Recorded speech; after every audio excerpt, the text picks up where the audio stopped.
So hello guys, welcome to my channel. और इस video में हम देखने वाले हैं कि हम कॉन्टिन्यूअस और जो ब्रेक कीवर्ड होता है सी लैंग्वेज में उसका यूज़ कैसे करने वाले हैं। तो इसका हम एक एग्जांपल लेंगे। फॉर लूप में हम एक मतलब कि नंबरिंग प्रिंट करा देते हैं 1 to 10, और उसमें हम कॉन्टिन्यूअस और ब्रेक स्टेटमेंट का यूज़ करेंगे। मतलब जो हमारे कीवर्ड्स हैं उनका यूज़ करेंगे, देखते हैं वो कैसे इफेक्ट डालते हैं हमारे जो वैल्यूज़ प्रिंट होंगी उन पर। ठीक है, तो सबसे पहले अपनी हेडर फाइल वगैरह standard input output header file add कर लेते हैं और मेन फंक्शन से स्टार्ट होगा। ठीक है, तो एक वेरिएबल इनिशियलाइज डिक्लेयर करेंगे। इनिशियलाइज हम लूप में कर लेंगे। For i is equal to 1, i की value less than equal to 10, i की वैल्यू प्लस प्लस। ठीक है, यहाँ हम क्या करने वाले हैं, हम प्रिंट कराते हैं print F %d। Format specifier होता है इंटीजर के लिए, कॉमा क्या प्रिंट कराना है, आई को प्रिंट कराना है। ठीक है, अगर और यहाँ पर एक न्यू लाइन दे देते हैं \n, ताकि एक एक लाइन में प्रिंट हो। तो अगर हम इस वैल्यू को रन कराते हैं, एक सिंपल सा छोटा सा प्रोग्राम है, ज़्यादा कुछ हैक्टिक नहीं है इसमें।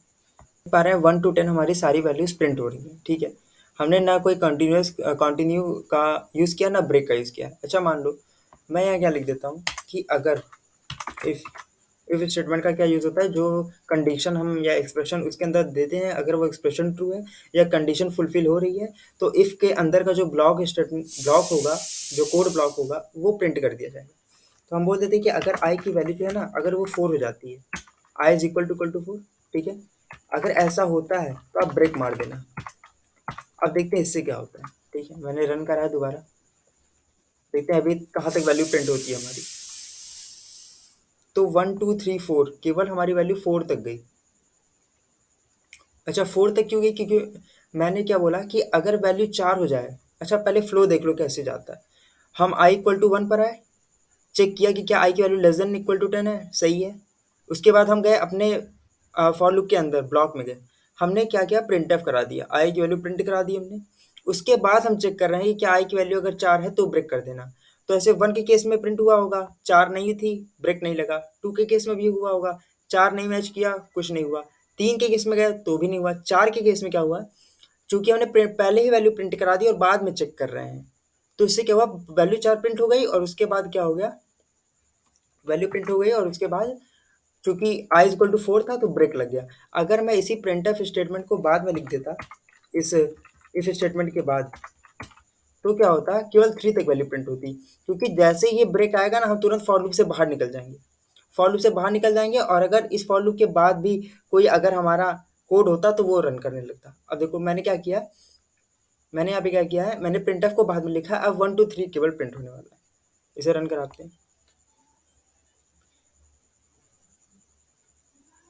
देखो 1 2 3 केवल प्रिंट हो रहा है।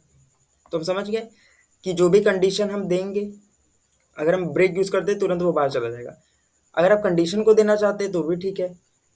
अच्छा, मान लो मैं इफ का यूज़ करता नहीं, मैं डायरेक्ट ब्रेक लिखता, तो इस बार एक भी वैल्यू नहीं प्रिंट होगी। क्योंकि जैसे ही फॉर लूप के अंदर हम आएंगे तुरंत ब्रेक पड़ा हुआ है, कुछ भी नहीं प्रिंट होगा। और अच्छा, और यहाँ पे एक लिख देता हूँ प्रिंट एफ, ताकि हमें पता चले फ्लो क्या जा रहा है प्रोग्राम का। Print f break occurred, spelling यार देख लेना जो भी होती है, OCCOURED है। हाँ, अकर्ड यही शायद होती है। अगर इसे हम रन कराएं तो देखते हैं ब्रेक अकर्ड, मतलब आई की वैल्यू 1 रही होगी। हम यहाँ कंडीशन चेक किए, क्या 1 लेस देन इक्वल टू 10 है। उसके बाद हम आएंगे अपने ब्लॉक में, ब्लॉक में देखा ब्रेक पड़ा हुआ है, तुरंत फॉर लूप से बाहर आ गए हम। इस लूप से हम बाहर आ गए, ये वाला जो लूप था हमारा, और उसके जस्ट बाद वाला loop print f break occurred print हो गया। तो इसी तरह हम ब्रेक स्टेटमेंट यूज़ करते हैं। ठीक है, तो काफ़ी ईजी था समझना।